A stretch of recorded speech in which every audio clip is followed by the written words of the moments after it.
औज़ बिल्लाहि मिनश शैतानिर रजीम बिस्मिल्लाहिर्रहमानिर्रहीम। मैं हूं डॉक्टर मोहसिन और ये है माय हेल्थ क्लिनिक। आज हम इस वीडियो के अंदर बात करेंगे क्योंकि बकरा ईद की आमद है और साल में एक महीना ऐसा होता है जिसमें अल्लाह ताला मुसलमानों को भूख की तरगीब देता है, यानी कि दिन का कुछ टाइम भूखा रहें, जिसको हम माह रमज़ान कहते हैं।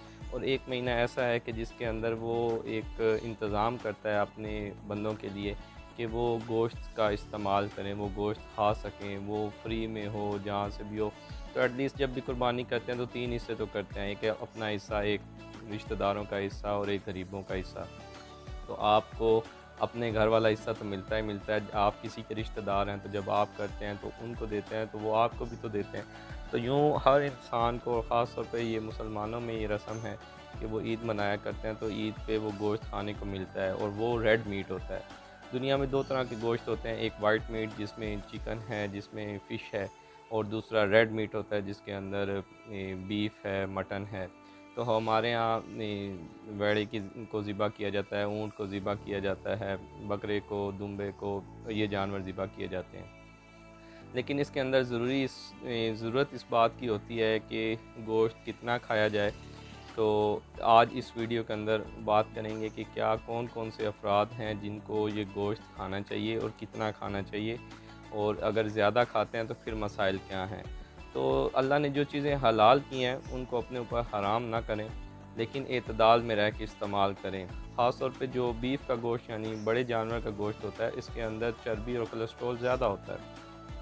तो वो अफराद जिनको पहले ही दिल का मसला है, जिनका ब्लड प्रेशर ज़्यादा होता है या जिनको कोलेस्ट्रॉल का मसला ज़्यादा है, तो वो एक हद तक गोश्त खा सकते हैं, बिल्कुल मना नहीं है। बहुत से डॉक्टर्स भी मना करते हैं और बहुत से हकीम भी और इवन पीर भी इस रेस में पीछे नहीं है। वो सबसे पहले कोई भी मसला उनके पास जाए तो वो बड़ा गोश्त मना कर देते हैं, जबकि जो चीज़ें अल्लाह ने हलाल की हैं उनको ख़ुद पे हराम नहीं करना चाहिए। लेकिन उनका इस्तेमाल कैसे करना है और कितना करना है, वो उस बात की ज़रूरत है कि उसका पता होना चाहिए। ठीक है, 1 ग्राम यानी 1 ग्राम पर केजी जो है हमारी ज़रूरत है।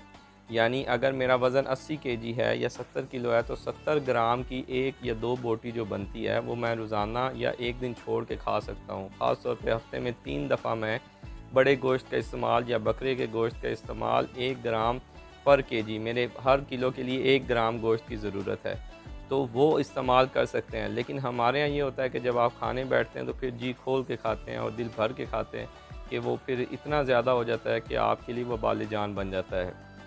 तो कुर्बानी के ऊपर भी आप इसको इस्तेमाल करें। जो दिल के अमराज वाले मरीज़ भी हैं वो भी इस्तेमाल कर सकते हैं, लेकिन उनके लिए ज़रूरी है कि वो चर्बी से पाक हो, ऊपर से चर्बी साफ़ की हुई हो, वो ऑयल में ना हो, उसको बॉयल किया हुआ हो या बारबेक्यू किया हुआ हो या ग्रिल किया हुआ हो, डिफ़रेंट और तरीक़ों से। मकसद ये है कि वो ज़्यादा फ़ैट वाला ना हो, चर्बी से पाक हो।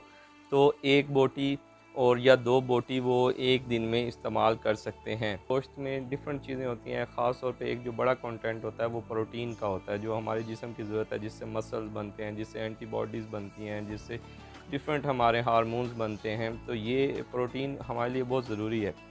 लेकिन अगर इसको ज़्यादा इस्तेमाल करेंगे तो फिर ये नुकसानदेह साबित होता है।